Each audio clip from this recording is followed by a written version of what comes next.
Good morning everyone. Online classes में आप सभी का फिर से स्वागत है। कल हम सब ने एक जीन की वंशागति के बारे में अध्ययन किया था। उसमें कुछ महत्वपूर्ण तकनीकी शब्द थे, उसको पढ़ा था। आज हम उसके आगे के टॉपिक एकल संकर क्रॉस के बारे में हम लोग अध्ययन करेंगे, जिसे मोनोहाइब्रिड क्रॉस भी कहा जाता है। ये एक जीन की वंशागति के अंतर्गत ही टॉपिक आता है, इसीलिए हम लोग उसको एक जीन वंशागति टॉपिक को वही रखेंगे, एक जीन की वंशागति, परंतु उसमें सब टॉपिक हम लोग एकल संकर क्रॉस के नाम से हम लोग उसको अलग टॉपिक कर देंगे। ये बहुत महत्वपूर्ण टॉपिक है, क्योंकि एक जीन की वंशागति को समझाने के लिए ये टॉपिक बहुत ही ज्यादा इंपॉर्टेंट है, इसलिए आप लोग उसको बिल्कुल ध्यान से देखेंगे।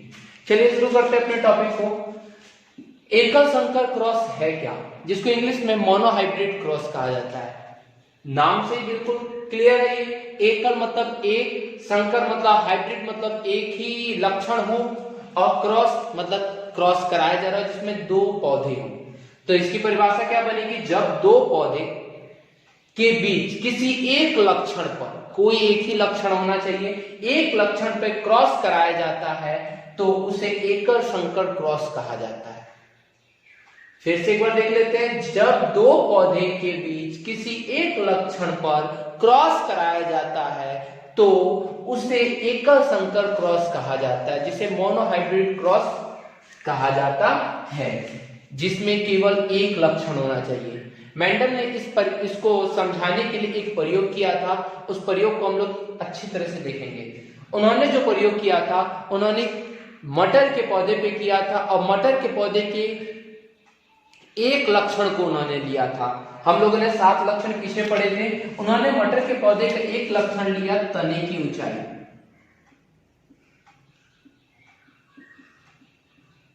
उन्होंने मटर के पौधे का एक लक्षण लिया, वो लक्षण था तने की ऊंचाई, और उसके आधार पर अपना प्रयोग किया। उन्होंने क्या प्रयोग किया था, आइए हम यहां देखते हैं।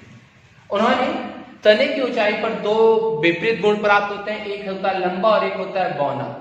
लंबा का मैंने आप लोग को पीछे ही बताया था कि लंबा का जो होता है एलील युग्म जो होता है वो बड़ा टी और बड़ा टी, मतलब दोनों बड़ा टी होता है, और बौना का जो होता है छोटा टी छोटा, दोनों छोटा टी होता है। तो उन्होंने ये दो तरीके के पौधे लिए और दोनों का क्रॉस कराया। क्रॉस कराते हैं हम लोग, देखते हैं एक एक करके क्रॉस करने पे क्या प्राप्त होता है। चलिए इस वाले कोठा में देखते हैं क्या है। तो यहाँ पे 6 टी है और यहाँ पे भी टी है। ये बड़ा टी है और ये छोटा टी है, तो बड़ा टी और छोटा टी। इस वाले में देखते हैं हम लोग, यहाँ पे बड़ा टी है और इसी के साथ में एक और छोटा टी भी है, तो दोनों हो गया। फिर इस वाले में आते हैं, यहाँ पर बड़ा टी है इस लाइन में और इस लाइन में छोटा टी है, तो ये दोनों आ गया। फिर इस वाले लाइन में आते हैं, इस वाले खाने में आते हैं, तो इस वाले खाने में क्या है, ये बड़ा टी और ये छोटा टी।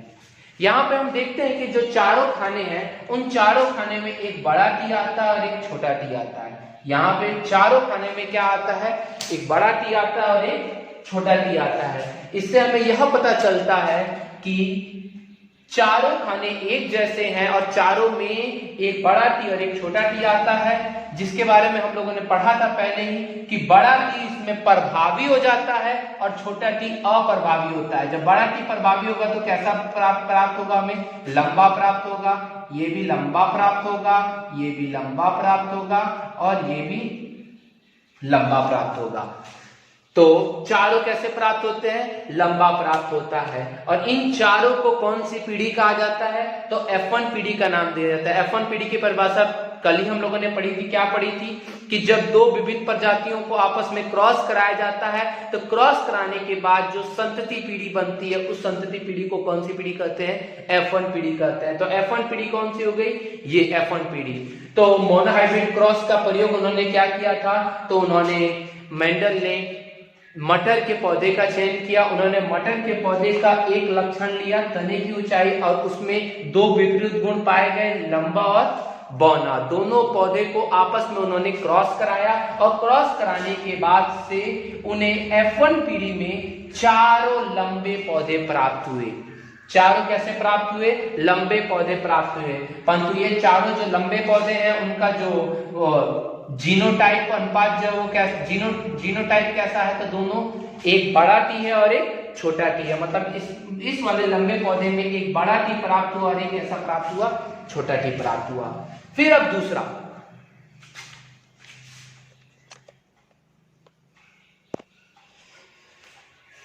मेंडल ने F1 पीढ़ी से जो प्राप्त हुआ था पौधा, चारों एक समान था, उन चारों पौधे में से एक पौधे दो पौधे को ले लिया। कितना पौधों को ले लिया? दो पौधा को। दोनों पौधा को ले करके दोबारा क्रॉस कराया। दोबारा उन्होंने क्या कराया? क्रॉस। दोबारा क्रॉस कराया तो क्रॉस कराने पर उन्हें क्या परिणाम प्राप्त होता है हम लोग देखते हैं। बड़ा टी तो बड़ा टी, छोटा टी तो छोटा टी, बड़ा टी छोटा टी। क्रॉस करते हैं हम लोग। यहाँ पे इस वाली लाइन में बड़ा टी है तो यहाँ बड़ा टी आ जाएगा। यहाँ वाली लाइन से यहाँ में कौन सा टी आ गया? तो बड़ा टी आ गया। फिर यहाँ बड़ा टी है, यहाँ देखते हैं हम लोग, यहाँ बड़ा टी है और यहाँ छोटा टी है तो इसका नाम हो जाएगा बड़ा टी और छोटा टी। फिर इस वाले कोठा में देखते हैं छोटा टी और ये छोटा टी तो छोटा टी और छोटा टी, और इस वाले कोठा में बड़ा टी और बड़ा टी। यहां पे हम देखते हैं कि जो हमें चार संतति प्राप्त हो रही है, इन चार संतति में बड़ा टी वाला एक है, बड़ा टी और छोटा टी वाला छोटा टी, बड़ा टी और छोटा टी वाला दो है और दोनों छोटा टी एक है। मतलब कि अगर हम यहाँ पे नाम लिखना चाहें तो ये वाला जो हो जाएगा बड़ा टी दोनों है तो लंबा ही होगा। ये वाला कैसा होगा? तो ये भी लंबा होगा। हमने पहले पढ़ा है कि इसमें ये प्रभावी हो जाता है और ये अप्रभावी। तीसरा ये भी क्या हो जाएगा? लंबा, क्योंकि ये प्रभावी और ये अप्रभावी, और ये दोनों छोटा है तो ये कैसा हो जाएगा? बौना हो जाएगा। ये कैसा हो जाएगा? बौना हो जाएगा। इसका मतलब हमें जो यहाँ पर प्राप्त हो रहा है उसमें हम लोगों ने देखा कि F1 पीढ़ी में चारों लंबे प्राप्त हो रहे थे।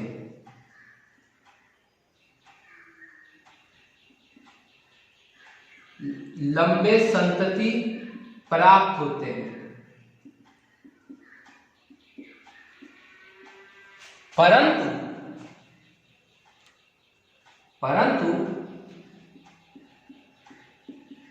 F2 पीढ़ी में हमें कैसा प्राप्त होता है? 3 लंबा और 1 बौना प्राप्त होता है। 3 लंबा और 1 बौना प्राप्त होता है। तो हम यहां पे इसका जीनोटाइप और फिनोटाइप अनुपात लिख सकते हैं। तो फिनोटाइप अनुपात क्या हो जाएगा? फिनोटाइप मतलब कल ही हम लोगों ने पढ़ा था, फिनो मतलब देख करके जो दृश्य अनुपात होता है, जिसको हम देख के पता लगा लें। तो इसमें हमको देखने पर कैसा पता चल रहा है? तो ये लंबा, ये लंबा, ये लंबा और ये बौना। तो फिनोटाइप अनुपात कितना हो जाएगा? 3:1। और दूसरा नंबर जो हमारा है जीनोटाइप अनुपात,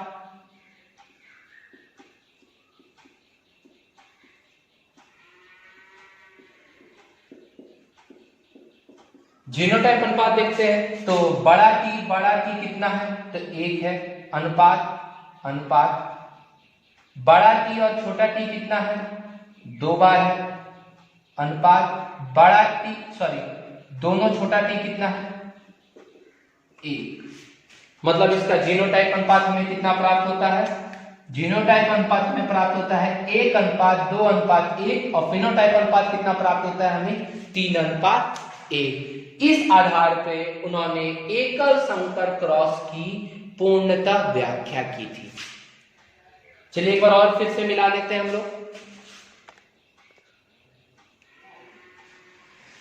एकल संकर क्रॉस क्या है? एकल संकर क्रॉस क्या है? तो जब दो पौधे के बीच किसी एक लक्षण पे क्रॉस कराया जाता है तो उसे एकल संकर क्रॉस कहते हैं। किसी एक लक्षण को, तो उन्होंने एक लक्षण लिया तने की ऊंचाई, और उस तने की ऊंचाई में दो हमें विपरीत गुण प्राप्त हुए, लंबा और बौना। उन दोनों का आपस में उन्होंने क्रॉस कराया। क्रॉस कराने के बाद उन्हें F1 पीढ़ी में चारों के चारों कैसे प्राप्त हो रहे हैं? लंबे प्राप्त हो रहे हैं। एक बड़ा टी और एक छोटा टी, चारों के चारों लंबे प्राप्त होते हैं।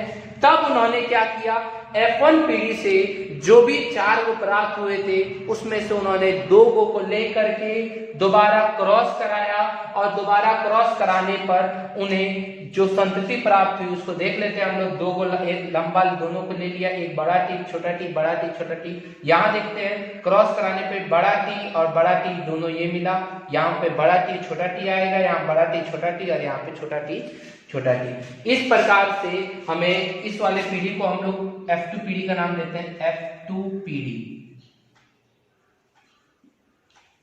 तो इस प्रकार से हमें F2 पीढ़ी में जो संतति प्राप्त हुए उनमें 3 लंबा प्राप्त हुआ और 1 बौना प्राप्त होता है। और जो इसका फिनोटाइप अनुपात होता है, फिनोटाइप अनुपात बहुत मोस्ट इंपॉर्टेंट है, ये इसको याद आप लोग रखेंगे, मोस्ट इंपॉर्टेंट। कई बार 1 नंबर के क्वेश्चन में ये पूछा गया है कि फिनोटाइप अनुपात क्या होता है एकल संकर क्रॉस का। तो एकल संकर क्रॉस का फिनोटाइप अनुपात 3:1, मतलब 3 लंबा और 1 बौना होता है। और जीनोटाइप अनुपात क्या होता है, तो जीनोटाइप अनुपात मतलब जीन का अनुपात। तो जीन का अनुपात यहाँ पर टी वाला 1 है, बड़ा टी और छोटा टी वाला 2 है, और छोटा टी वाला कितना है, दोनों छोटा टी वाला 1 है। इसका मतलब जीनोटाइप अनुपात 1:2:1 और फिनोटाइप अनुपात 3:1 होता है।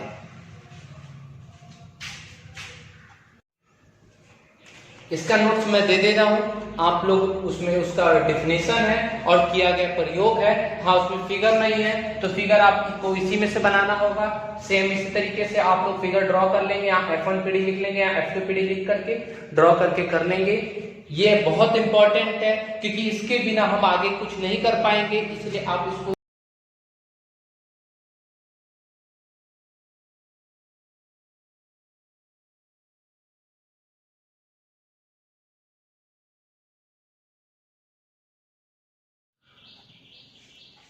चलिए नेक्स्ट टॉपिक है परीक्षार्थ संकरण, टेस्ट क्रॉस। होता क्या है इसकी पहले परिभाषा पढ़ते हैं। F2 पीढ़ी से प्राप्त लंबे पौधे के जीनोटाइप। लंबा पौधा 2 प्रकार का हो सकता है, एक दोनों बड़ा टी हो सकता है, नहीं तो एक बड़ा टी और एक क्या हो सकता है, छोटा टी हो सकता है। हम लोगों ने पीछे ही पढ़ा था भाई। तो के जीनोटाइप का निर्धारण करने के लिए मेंटल ने F2 पीढ़ी से प्राप्त बौने पौधे, F2 पीढ़ी में हम लोग को 3 पौधे प्राप्त हुए थे, 3 तरीके के पौधे प्राप्त हुए थे। तीनों तरीके का पौधा मैं यहाँ लिख दे रहा हूं आप लोग के पास सामने। एक हमें प्राप्त हुआ था ऐसा, एक हमें 2 ऐसा प्राप्त हुआ था, एक ऐसा प्राप्त हुआ था। 1 2 1 यही प्राप्त हुआ था। तो फिर से एक बार देख लेते हैं। F2 पीढ़ी से प्राप्त लंबे पौधे 2 तरीके का लंबा है के जीनोटाइप का निर्धारण करने के लिए मेंडल ने F2 पीढ़ी से प्राप्त बौने पौधे से उसका संकरण कर दिया। जब उसका संकरण उस बौने पौधे से, मतलब कि इन दोनों में पता लगाना है। अब तो ये पता नहीं है कि कौन सा लंबा है कौन सा क्या है, तब तो इसको पता करना है कि जो हमारे पास, मान लीजिए यहाँ पे मैं ले लेता हूं वाट का चिन्ह, मतलब यहाँ पर हमारे पास ये भी हो सकता है और ये भी हो सकता है। अब कौन है इसका पता लगाने के लिए इन दोनों को एक एक करके इस बौने पौधे से उन्होंने संकरण कराया, और संकरण कराने के बाद उन्होंने पता लगाया कि कौन सा पौधा ये है और कौन सा पौधा ये है। इसी पता लगाने की जो प्रक्रिया होती है, इस प्रक्रिया को उन्होंने परीक्षार्थ संकरण का नाम दिया। अर्थात परीक्षा मतलब जांच करना। हम लोगों ने पहले जाना कि परीक्षा मतलब होता क्या, तो जांच करना। मतलब कि F2 पीढ़ी से प्राप्त ये दोनों लंबे के जांच करने के लिए जो प्रक्रिया का प्रयोग किया जाता है, उस प्रक्रिया को हम लोग क्या कहते हैं, परीक्षार्थ संकरण कहते हैं। अब इस प्रक्रिया में क्या किया उन्होंने, देखते हैं। तो दोनों उन्होंने एक बौना पौधा लिया और उस बौना पौधा में एक बार इससे टेस्ट क्रॉस कराया। चलिए हम लोग देखते हैं, क्रॉस कराते हैं। यहाँ पर ये वाला पार्ट हमने लिया है लंबा वाला, ये तो इसमें दोनों टी है, तो बड़ा टी और छोटा टी। चलिए क्रॉस कराते हैं। क्रॉस कराया तो इस वाले फंदा में बड़ा टी छोटा टी, इस वाले में बड़ा टी और छोटा टी, इस वाले में बड़ा टी और छोटा टी, इस वाले में बड़ा टी और छोटा टी। मैंने छोटा टी को बाद में लिखा है क्योंकि आपको पहले ही पता है कि बड़ा टी और छोटा टी में बड़ा टी प्रभावी होता है और छोटा टी अप्रभावी होता है। दूसरे तरफ हम लिखते हैं, ये तो पहला तरफ हो गया। दूसरे तरफ अगर हम ये वाला पार्ट लेते तो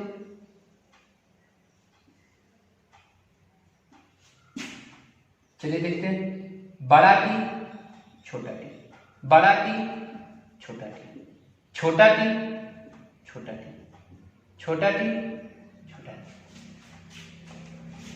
मतलब हमने यहां देखा कि जब दोनों बड़ा वाले टी को जब इससे क्रॉस कराया जा रहा था तो हमें चारों के चारों लंबा प्राप्त हुआ।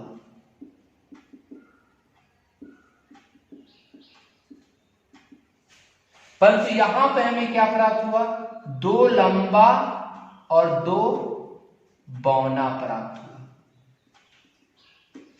मतलब हमको यह पता चला कि अगर इन दोनों में पता करना है कि कौन क्या बन रहा है तो हम उन दोनों को बौने पौधे से क्रॉस कराएंगे। यदि अगर चार लंबा दोबारा बन जाए, यदि चार लंबा दोबारा बन जाए तो वो वाला जो पौधा था ये कौन सा हो जाएगा, दोनों बड़ा टी रहेगा।